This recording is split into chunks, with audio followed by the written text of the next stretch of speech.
कर तू निराश, अब नहीं हमारा से होला बर्दाश्त। माजा होई जवानी के लूटे दा,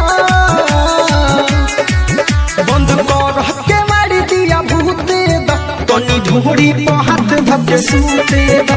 बंद कर के मारी दिया भूते दा, तनी ढोरी पे हाथ धके सूते दा।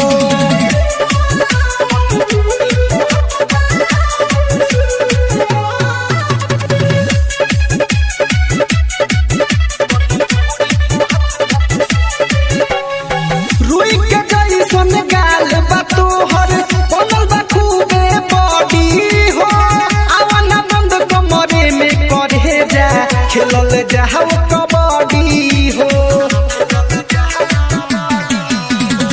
रुई के जैसन गाल बा तोहर बनल बा खूबे बॉडी हो, आवाना बंद कमरे में करे जा, खेलल जाओ कबड्डी हो।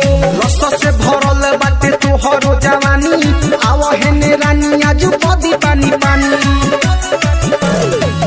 देह से पसेना भले छूटे दा,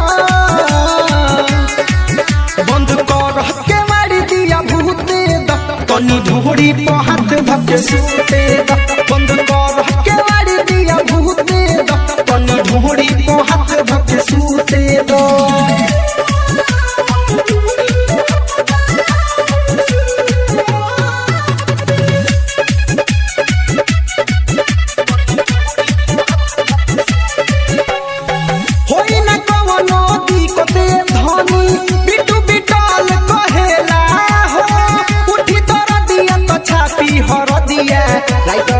में सकेला हो होई न कवनो दिक्कते धनी, बिटू बिटल कहेला हो, उठी तोरा दिया तो छापी हर दिया, राइटर में सकेला हो। अब नहीं हम से कराव तुनी होरा, छोड़ी लाज शर्मा के बैठ जाना कोरा। ओखरी में धनवा होई कूटे दा, बंद कर के मारी दिया भूते दा, तनी ढोरी पे हाथ धके सूते दा। बंद कर के मारी दिया भूते दा, तनी ढोरी पे हाथ धके सूते दा। Chaudhary films recording studio Turkaulia.